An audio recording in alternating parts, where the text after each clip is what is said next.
They said getting started was the hardest part, but no one told you how hard it is to scale a custom service business. It's time for your team to step up, but your clients want you. Discover how to scale to 7 figures and beyond by freeing up time and getting your team to run whole parts of the company so you can focus on scaling profits. This is the Hands Off CEO with Mandi Ellefson. Hi there. Thanks for tuning in. I am your host, Mandi Ellefson from the Hands Off CEO podcast. So glad to have you here. Yesterday, we were going through the rundown for how our Hands Off CEO retreat went last week. And some of our tribe members were able to come. We had this great time at the beach in Central California. And a lot of the time we actually sat on the beach on blankets, and some of the time we went back into the beach house, but it was so much fun. And there were some common themes that just kept coming up. And we're at this place right now in the Hands Off CEO, the Scale to Freedom tribe, where I am seeing virtually everyone up-leveling their vision. And it's really exciting for me to see this, because what it really is that they are up-leveling what's really possible for them in their business and doing it in a way that it's a lot of fun. And they're growing from this place of ease and abundance. And that's what being a hands-off CEO is all about. So I wanted to just walk through what that looks like and how you can implement this into your own business so that you can get better and better results. So the topic today is taking quantum leaps in your growth by letting go of the how virus. So what has transpired to make this a reality is this shift in focus. And it's really a mindset shift that happened where we're moving away from how and removing that completely out of your space and instead focusing on what and why. As a leader, what your focus should be is what and why. You're setting the vision, and how is set by your team. Your team is the one who should be figuring out how. And during this discussion on this yesterday, actually, one of our tribe members, Lily Farrick from Healthcare Sales Pipelines, shared this great insight around the how. The question about how is really a technician question. It's not an executive question. And her response to that was, my how is my next who. And I thought that was really insightful. And it was fun to talk about this in the group because everyone had a little bit different insight for how this is moving forward in their business and how they're expanding their vision. And this has been really exciting for me to see this, because what I've noticed is that when you're really focused on how, what you're really doing when you're focusing on how is it's like you're driving a car forward by navigating and looking in the rearview mirror. And the what and the why is what's going to drive you forward and help you set these inspired actions so that you can navigate through to the next bend. And those inspired actions come out of that clarity that comes when you're taking bold actions forward and you're looking forward, not looking back. And you can see the summit of the mountain looking forward, but the path to get there isn't always straight up. So if you're really focused on having to know every single step moving forward, then the path to get there is going to take a lot longer. It's going to be like driving when you're focusing on looking at the rearview mirror. And you want to be glancing back in the rearview mirror to help you see how far you've come. You can celebrate, and there's lessons to learn along the way. But what really happens if you are driving looking in the rearview mirror? So there's a high likelihood that you're going to crash because you're not looking forward. Maybe you can drive that way, but how slow will you have to drive that way in order to not crash? That's really a big problem with the way a lot of people grow their company, and it's what stifles their vision of what's really possible. Because if you have to know every step forward before you take it, then it slows you down tremendously. And then, what might look like, okay, I can get my company to 1 million. I can see the path towards that. But maybe your vision really is 5 million. And when you just focus on the how and you don't know how to get there, then it doesn't even feel like it's possible. And this is something that I saw during the retreat. The whole first day, we kept saying, all right, we're not talking about how today. We're not talking about how today. We had to say that probably 10, 20 times throughout the course of the day. And people really started to get it. And once we removed the how, and once we removed all of what was standing in the way what happened was the visions got bigger and bigger, and including my own too. And that was really exciting to watch and both be part of that too, to see most people there just get a lot more colorful about everything that's going to be happening in their business, and hearing them declare it in a way that they know it's already happened. It's done, and they're just taking steps forward towards it. And it's a really fun place to be at. So you can look back and learn from the past. You can make a plan for the future, but really all you have is now. And, what are you going to do with that? Like, the actions happen now.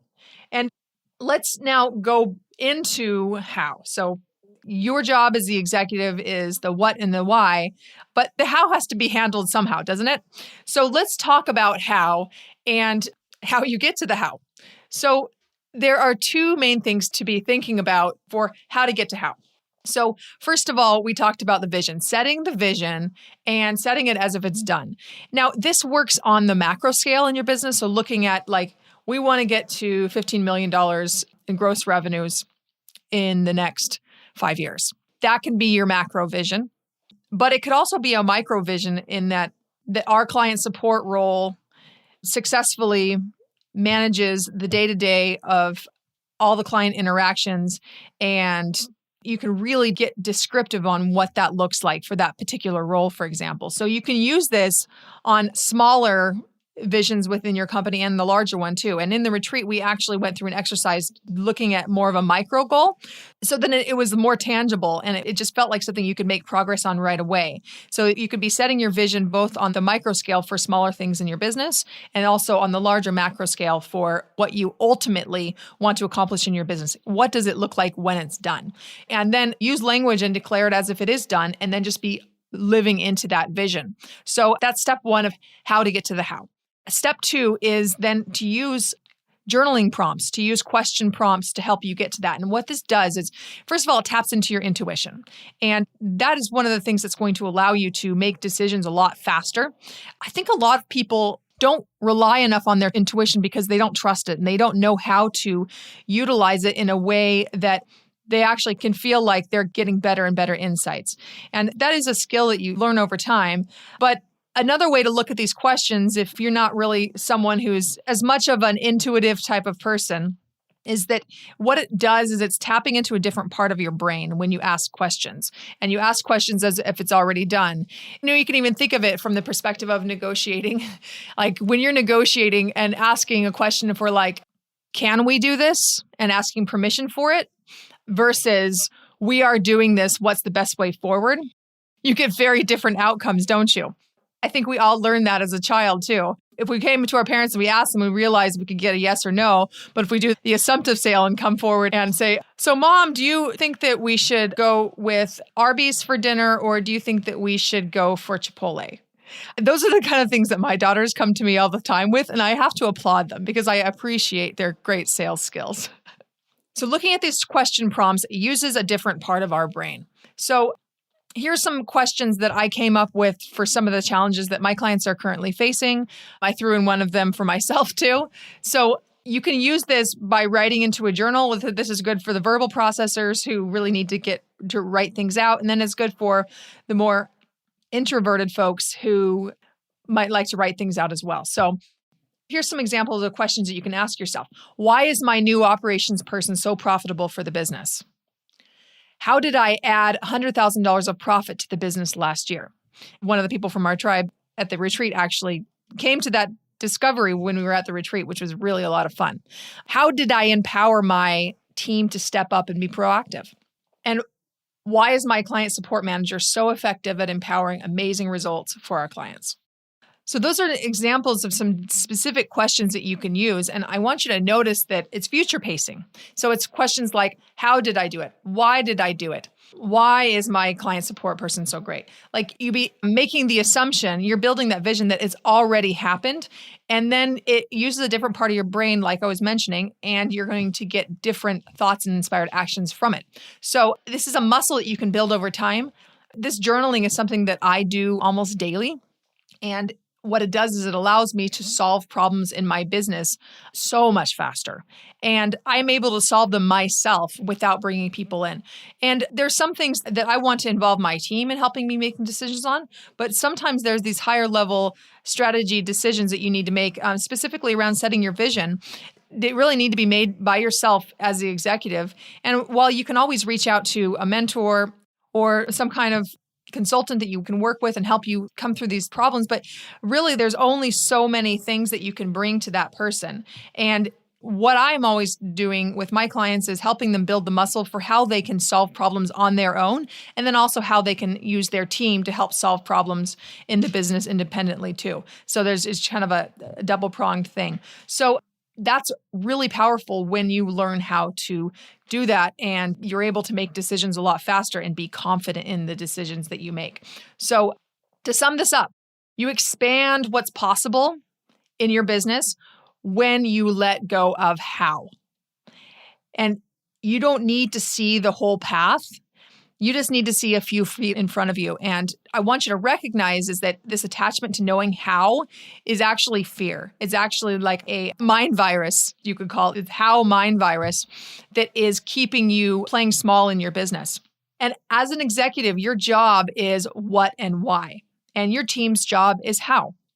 And you can be glancing back in the rearview mirror to learn and to celebrate and to really learn the wisdom from those lessons from the past. But your focus is on your vision moving forward, looking ahead, and using that to drive all of the decisions that you make moving forward in your business.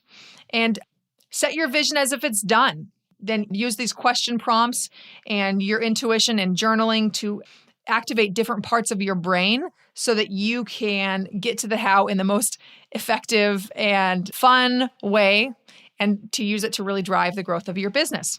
So if any of you are listening to this and you're just itching on like, how do I scale my service business? I actually do have a guide for how. So if you want to go to handsoffceo.com/roadmap, you can download my 5-step roadmap for how to scale your service-based business. And there is this side of the how is that when you get a little bit more glimpse to the how, it can actually help you expand your vision of what's possible. And that's something that I find happens a lot when I'm talking to people in what I have called a scalable growth diagnostic session. And really what's there is looking at where businesses want to go, where the CEO wants to take the business and, what's in the way of that, and looking at how you can expand your vision. And when you can see that there's a path forward, when you actually do see a how, when someone can bring the how to you, it can allow you to expand your vision. So that's something too, that if you go to the website and you go to handsoffceo.com/apply, you can apply to have one of those sessions with me. They're complimentary. They are limited. I can only do about 4 of them a month because it's all the capacity that I have for it at the moment. But I would highly recommend you going to the website and checking out that roadmap resource that I mentioned. So I hope that you got a lot out of this episode. It's been really fun for me to share it with you. So you are listening to the Hands Off CEO podcast. I am your host, Mandi Ellefson, signing off. Thanks for joining us for this episode of the Hands Off CEO. Don't forget to download your free Scalability Roadmap, a checklist that will help you scale up your custom service business with what you have right now. Go to handsoffceo.com/roadmap. That's handsoffceo.com/roadmap.